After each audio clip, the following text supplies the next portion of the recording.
My name is Rodney Christensen. I'm an artist. I was born in Brooklyn, specifically in Dyker Heights. So tell me about your growing up in Brooklyn as a young kid. It was pretty typical. Play Red Light, Green Light, 1, 2, 3. No. Johnny on the Pony. We were too busy with Kings and... Hot peas and butter. Hot peas and butter, I never heard of it. Come on. What is that one? That's in Brooklyn. You should know about that. Hot peas and butter. We used to play War a lot. What's that? That was like, it was like a game where you would just have like a 5-block radius and you would find each other. It was like a hide and go seek, but we called it War because we didn't want to call it hide and go seek. You know, that game, we called that hot peas and butter. That was hot peas and butter. I knew I loved art when I was like 4 or 5 years old. You knew that when you were 4 years old, huh? Yeah, it was just something because when I was done drawing and you know, I had a finished piece of art, it looked like what I was trying to draw. Even at that early age, that kind of satisfaction was like, oh, I'm gonna keep doing this. The reason why I was into music and art is because I was always around it. I mean, my brothers listen to music all day. My parents listen to music all day.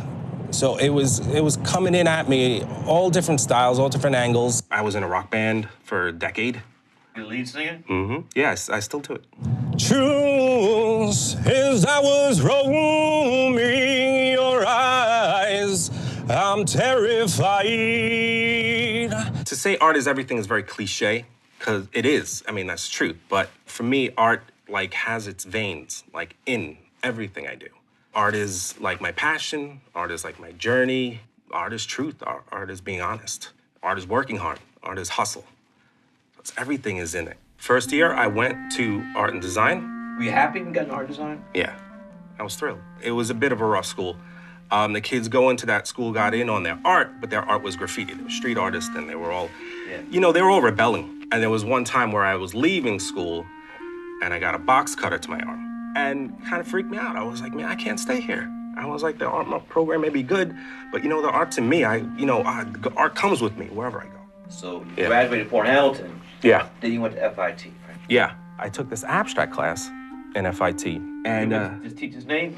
Mr. Way. He just basically said, you know, it's not really what you're gonna paint, it's your mentality. I asked myself, what do I want my viewer to see, like, or experience?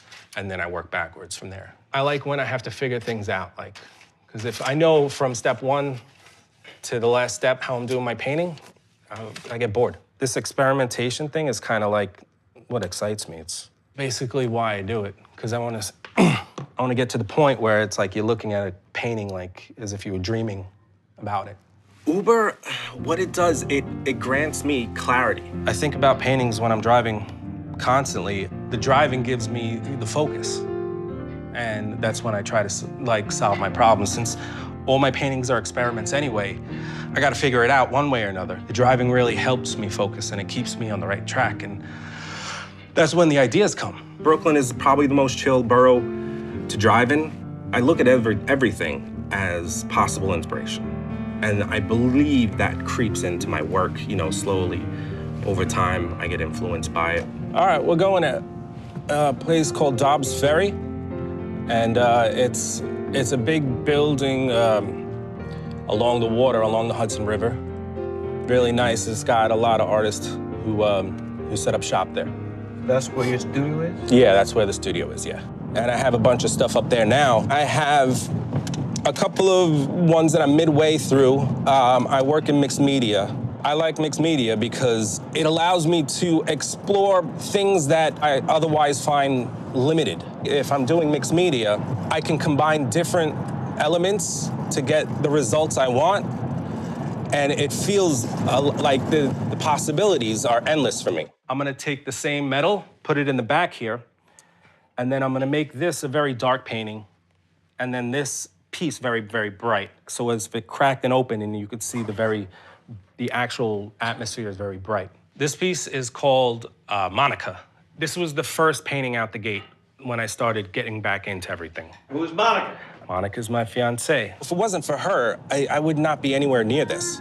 I graduated FIT, had the degree in 3D computer animation. It was the inaugural class for FIT with that major. So they didn't really have any internships. They didn't have any connections. You can't apply to creative jobs like that. So you'd bring a portfolio or send it to all these places, and they would just toss it in the trash. They don't even look at them. That's when I started to shut it down.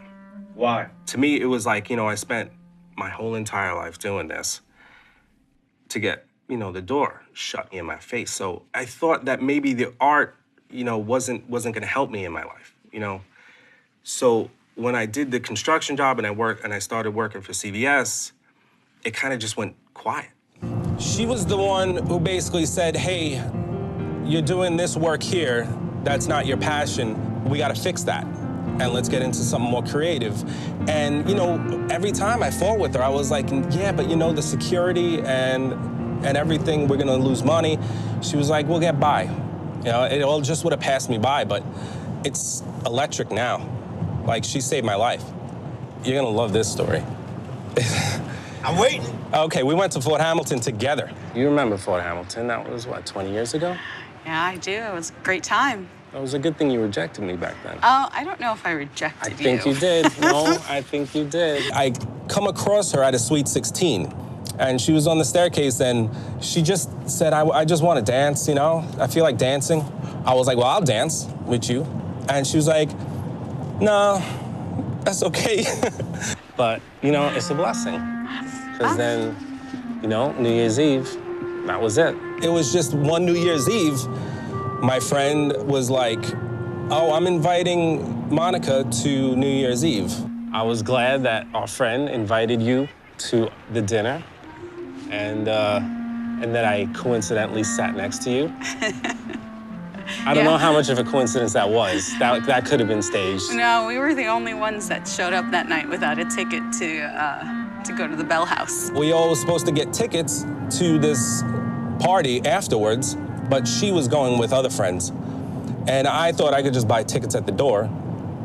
And I got to the door and they were like, no, you can't come in. She was like, you know what, you can just come with me. You can come hang out with my friends. We went to another place, we hung out, and we've been inseparable. I wrote a song once that was my proposal to her. So it was a Sunday afternoon. I don't really go to bars on Sunday afternoons. I haven't done that in a while. But he had a little gig that day, so I decided to go. And I went, and it was unusually packed in this bar. It's called the Three Jolly Pigeons. He went on with his band, and they were singing regular songs. And then my mom showed up, and my brother. And I still didn't get it. I was like, wow, like this is weird. Everyone's here, but still no idea. And then next thing I know, he walks over to me and gets on his knee. Later on that night, as we turned into bed, held each other tight, I looked at her and said, of all the moments in time, ones with you are best. Let's lay it on the line and stay for all the rest. You made me the man I wanted to be. By the way, will you marry me?